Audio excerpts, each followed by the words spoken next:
একদিন আল্লাহর নবী সাহাবায়ে কেরামদের মধ্যে দাঁড়াইলেন। দাঁড়ানোর পর আল্লাহর হাবিব বললেন, মাইয়াখুযু আন্নি হাউলাইল কালিমাত ফায়ামালু বিহিন্না আও ইউআল্লিমু মান ইয়ামালু বিহিন্না। আল্লাহর নবী সাহাবায়ে কেরামদের মধ্যে দাঁড়ায় বললেন, তোমাদের মধ্যে কে এমন আছো আমার পক্ষ থেকে এই কথাগুলো গ্রহণ করবা, এরপরে কথাগুলোর উপর আমল করবা, অথবা এমন কাউকে শিক্ষা দিবা যে ব্যক্তি আমল করবে। আমার কথাগুলোর উপর কে আমল করবা, অথবা এমন ব্যক্তিকে শিক্ষা দিবা যিনি আমার কথাগুলোর উপরে আমল করবে, এমন কে আছে? فقام আবু হুরায়রা, হযরত আবু হুরায়রা রাদিয়াল্লাহু আনহু দাঁড়াইলেন। দাঁড়ানোর পর বললেন, আনা ইয়া রাসূলুল্লাহ, আল্লাহর নবী আমি আছি, আপনার কথাগুলো শুনবো, জানবো, মানবো এবং আমল করব। আবু হুরায়রা বলেন, ফাআখাযা বিয়াদি ফাআদ্দা খামসা। আল্লাহর নবী আমি আবু হুরায়রার হাত ধরলেন, ধরার পর গুনে গুনে আমাকে 5টা নসিহত করলেন। বলেন কয়টা?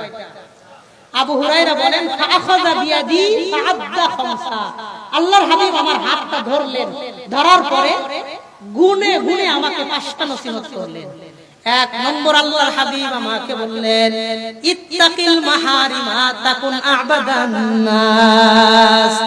আবু হুরায়রা তুমি জীবনে কোনোদিন হারাম কাজ করবে না, হারাম থেকে বেঁচে থাকবা।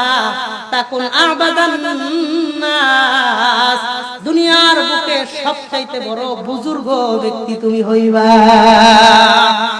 1 নম্বর নসিহত করলেন, আবু হুরায়রা তুমি হারাম থেকে বাঁচবা, সবচাইতে বড় ইবাদত গুজার ব্যক্তি তুমি হয়ে যাইবা। 2 নম্বর কথা বললেন, ওয়ারদা বিমা কাসামাল্লাহু লাকা তাকুন আগনান নাস।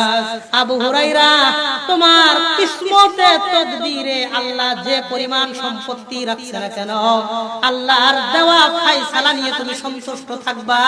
তাকুন আগনান নাস, দুনিয়ার মধ্যে সবচাইতে সুখী মানুষ তুমি হইবা। কিসমতের উপর সন্তুষ্ট থাকবা, দুনিয়ার অতিরিক্ত চাহিদা লোভ লালসা তুমি রাখবা না। তোমার অন্তরে সুখ আর শান্তির ফয়সালা করে দিবেন কে? 1 নম্বর হারাম কাজ করবা না, হারাম থেকে বাঁচবা। 2 নম্বর তোমার কিসমতে আল্লাহ যতটুকু রাখছেন সেটা নিয়ে সন্তুষ্ট থাকবা। তাকুন আগনান নাস, সবচাইতে স্বনির্ভর ব্যক্তি তুমি হইবা। 3 নম্বর কথা বললেন, ওয়া আহসিন ইলা জারিকা তাকুন মুমিনা। তুমি তোমার প্রতিবেশীর মনে কোনোদিন কষ্ট দিবা না, তাহলে তুমি একজন পরিপূর্ণ ঈমানদার হতে পারবা।